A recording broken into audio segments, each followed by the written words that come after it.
All right, fire away. Coach, you were just talking about disappointment to me just a second ago, and just saying you're really disappointed in this team. How do you take that disappointment over these next couple of days and turn it around for these young guys? I think it all starts with accountability, to be perfectly honest with you. I think after a loss, well, there's a couple things. Number one, these players have to know, and everyone needs to know, that losing's not okay. It's not okay to lose a close one. It's not okay. You know, we're supposed to win games, not play close games, or be in there. But I think the number one thing that everyone needs to do, from the head coach, through the assistant coaches and all the players, is accept accountability when things don't go exactly. It's always easy when things are going well. But when things don't go well, I think you have to accept accountability. And once you do that, you can turn the corner and move it in the right direction. It seemed like there was a point in the second half where you were close to taking control of it. What happened from your perspective to let Rice? Well, we're up 2 scores, up 2 scores in the game, and it was a nice drive to start off the second half, when, the big point in the locker room was, okay, we got to get into a two-score game. But I think that, as the game wound on, and I'd say that all 3 facets of our team had opportunities to close this game. The offense had an opportunity to close this game, didn't. The defense had an opportunity to close this game, didn't. Special teams had an opportunity to close this game, didn't. You guys don't know me very well, so just when we lose a game, the first person I'm blaming is me, especially when a game is close. Because when a game is close, and you have breakdowns that happen on all 3 facets of the game, somebody better accept that accountability, and I'll let it be that person. You mentioned all 3 facets. Is the special teams one, especially the missed field goals, maybe a little more deflating because those are points in the air and then they're not? Yeah, they're deflating because you end up getting shut out in the fourth quarter. But as I said to the team, it's easy, to look up there and say, well, Doherty missed a couple of kicks that lost the game. Did it contribute? Did it contribute to us losing the game? Yes, it contributed. That's not a big secret. But we had a chance to win a game on offense, and we had a chance to win a game, and really, on offense and defense, it really wouldn't have been that difficult to go ahead and finish it out. But we didn't make plays, and they made plays, and it's easy to go back to those 1 or 2 plays that you see, but there were several opportunities for this game to be over, with us winning, and that's not the way it turned out. And when you leave the game at the end of the game, in the other team's hands, or should I say foot in this case, with a front line field goal kicker, usually the result is going to be what you just got. He's usually going to make it, and that team's usually going to end up being pretty happy, and they were. Was Dane's second interception a ball he just shouldn't have attempted? No, on that play right there, I would anticipate anytime you put a ball up one-on-one, anytime there's a group of DBs in the position where a receiver is, that would be a pass you don't attempt. But as long as you have a one-on-one matchup, have a one-on-one matchup, and don't throw the ball right to the defensive guy, it's always okay. It's not okay to throw an interception now. I'm just saying that when it's one-on-one, because you're counting on your guy either catching the ball or their guy, but you're certainly not counting on their guy catching the ball. The only time I really say you shouldn't do that is when you're throwing the ball into coverage where there's multiple people there. Over the last 2 weeks, you're 8 and 27 combined on third downs. Is there anything specific you can pinpoint that leads to that, or that you can do to fix that? I mean, is there anything you can? I think that we got ourselves into a couple of bad situations by getting the third downs longer than you really want them to be. See, third down is all based on trying to get it into short rather than long. You know, it's advantageous when you get it to 3rd and 2 to 5 rather than playing the game of 3rd and 8 to 12. And I think that the number one thing we have to do is do a better job of making sure you get it in 3rd and 2 to 5, because usually you have much better production when you get to that point. You have a big game next week. This was a good game too, but what are you guys going to work on? What did you say to them to get them ready for their first conference game? Well, I think the first thing you have to do is you have to, tomorrow, my job will be to get everyone out of the tank. That's the first job I'll have. You know, because, hey, it's easy to walk around after you won a game. Everyone's telling you how great you are, you just won a game, congratulations. When you lose, it's not so easy. You know, it's much more difficult. And that'll be my job tomorrow, to say, okay, they all count as one. Maybe the difference who you're playing, it counts as one. Was it a tough loss? Yes. Was it a bad loss? Yes. Is it an acceptable loss? No. It's not acceptable.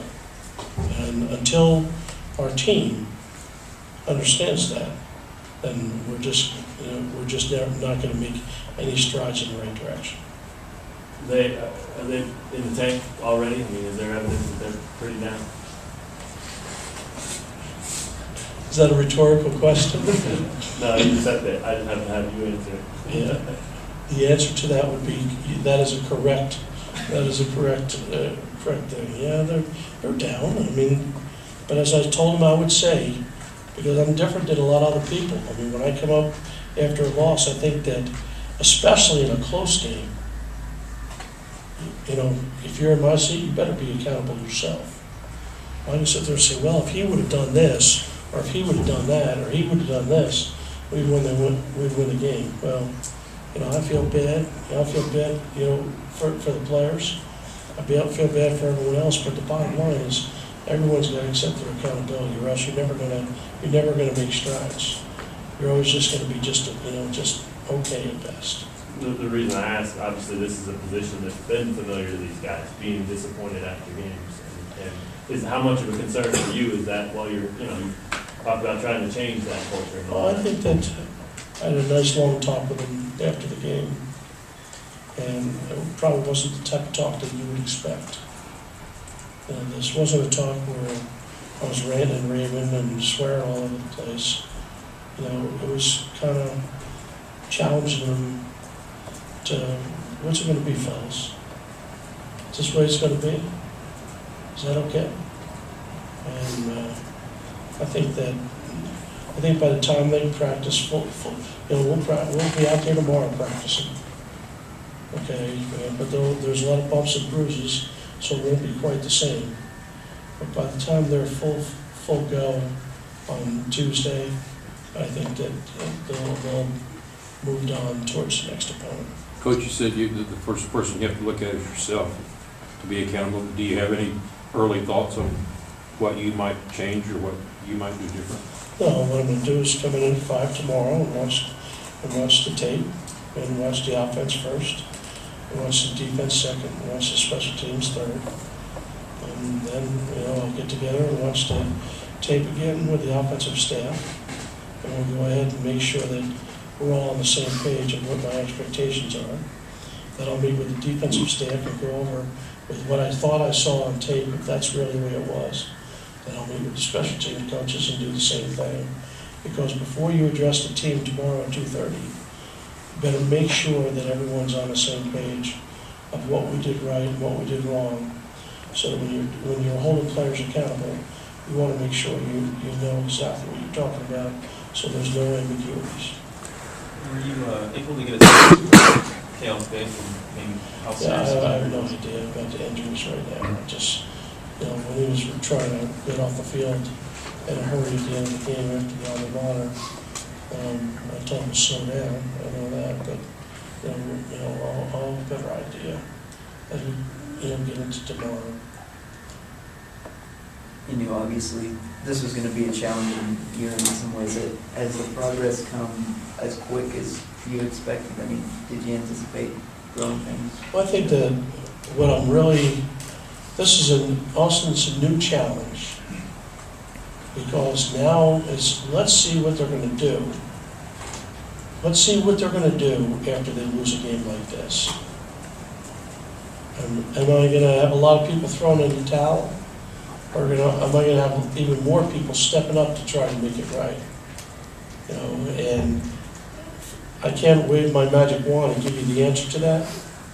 You know, but I'm betting on more guys, you know, fighting to get it right. That's what I'm betting on.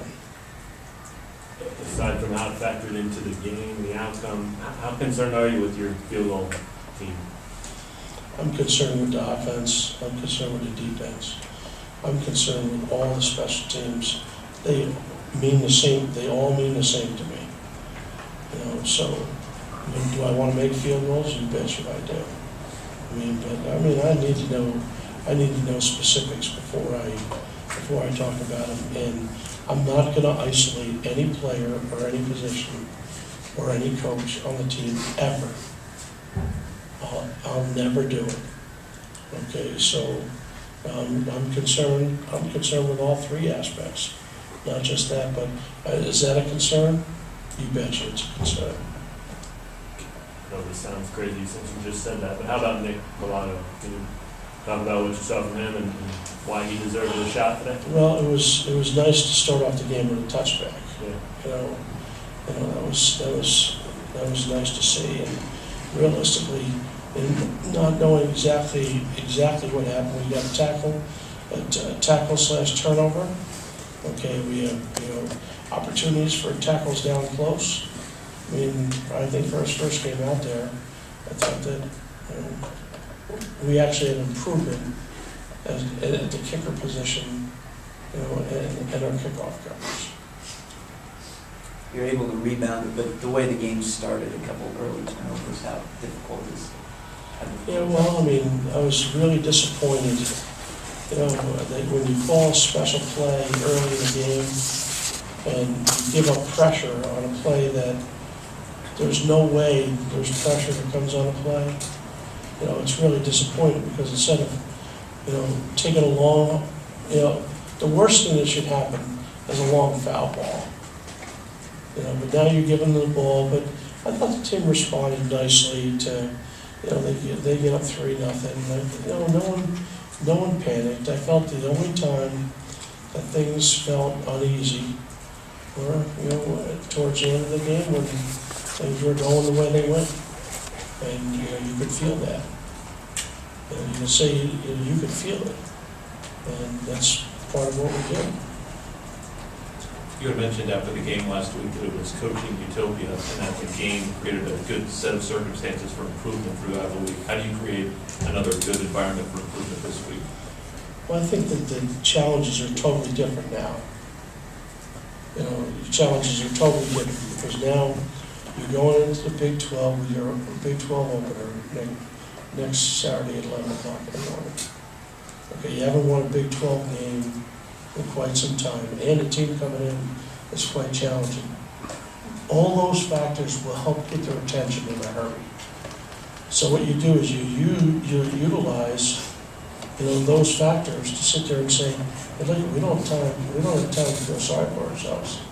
Because if you do, you know, it's gonna get worse, not better. It's gonna get one of two things is gonna happen. We're either gonna get better or we're gonna get worse, but we're not staying the same. And I think that, you know, next week gives them an opportunity to do something about it.